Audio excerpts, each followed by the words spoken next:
Hello বন্ধুরা, welcome to my channel Akashmili blog. অন্য সব সকালের মতো আজকের সকালটা মোটেই ছিল না। আজকের দিনটা ছিল যেমন খুশির তেমনই একদিক থেকে কষ্টের। তো আমি আর আমার শাশুড়ি মা সকাল সকাল ব্যাগপত্র গোছাচ্ছিলাম। কেন গোছাচ্ছিলাম সেটা তোমাদের পরবর্তীতে বলছি। আর এই যে আমার শ্বশুর মশাই সকাল সকাল বাজার করে এসেছে। আর ইনি হচ্ছে আমার শাশুড়ি মার বাবা, মানে আমাদের দাদু। তো এই যে দাদু বসে বসে ফোন দেখছিল, আর আমি এদিকে সবজি কাটতে বসে গেছি। তো আজ হবে রুই মাছের তরকারি বেগুন আর আলু দিয়ে। তো ভিডিওর শুরুতেই প্রথমে বলেছি যে আজকের দিনটা যেমন একদিক থেকে খুশির আর অন্য দিক থেকে দুঃখের।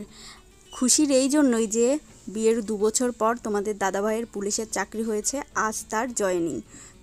আর কষ্ট হচ্ছিল এটা ভেবেই যে ও 6 মাসের মধ্যে তেমন বাড়িতে আসতে পারবে না। তোমরা তো জানোই যে পুলিশের ট্রেনিংয়ে চলাকালীন তেমন বাড়িতে আসতে পারবে না, এই জন্যই খুব কষ্ট হচ্ছিল। আর এই যে ও আজকে ঘুম থেকে একটু দেরি করে উঠেছে। আজকে ওকে আর কেউ সকাল সকাল ডাকেনি, কারণ অনেকটা পথ জার্নি করবে এই জন্য। আর এই যে সকাল সকাল আমার একটা ননদ আর একটা দিদি, ওরা সবাই এসেছে, কারণ ও যাবে এই জন্য দেখা করতে এসেছিল। তো ভিডিওটা দিতে অনেক দেরি হয়ে গেল, এই জন্য কিছু মনে করো না। আর এদিকে এই যে আমার মা এসেছে, তারপর আমি সবাইকে মুড়ি মাখিয়ে দিয়েছিলাম।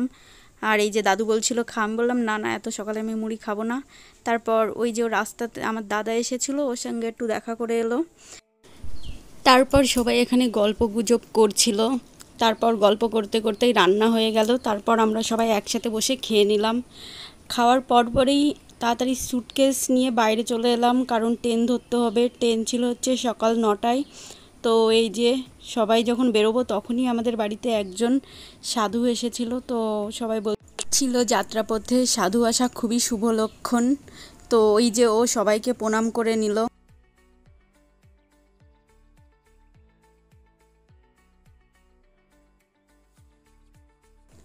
আর এই যে এই সময়টায় না খুবই কষ্ট হচ্ছিল, কারণ ও যখন যাচ্ছিল তখন সবাই কান্না করছিল, মা, দিদি, আমি, আমার শাশুড়ি।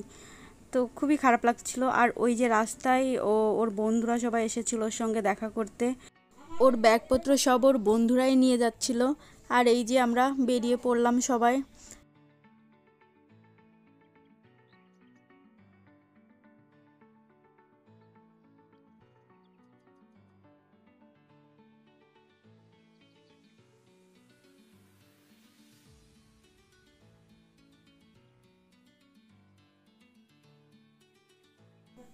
আসার সাথে সাথে এই যে আমরা টোটো পেয়ে গেলাম। আর আমরা টোটোতে সবাই উঠে পড়লাম। এখানে আমার শ্বশুরমশাই গিয়েছিল না, আমি, আমার মা, আমার শাশুড়ি মা আর পিসি শাশুড়ি আর ওর বন্ধুরা সবাই গেছিলাম। আর এই যে দেখতে দেখতে আমরা স্টেশনেও পৌঁছে গেছি।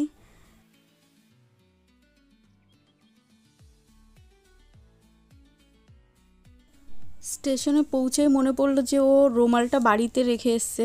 তারপর ও স্টেশন থেকে একটি রুমাল কিনে নিল।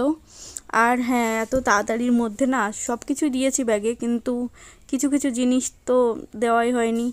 তারপর এই যে আমরা সবাই স্টেশনে অপেক্ষা করছিলাম ট্রেনের জন্য। এখানে সবাই সবাই বসে বসে গল্প করছিল।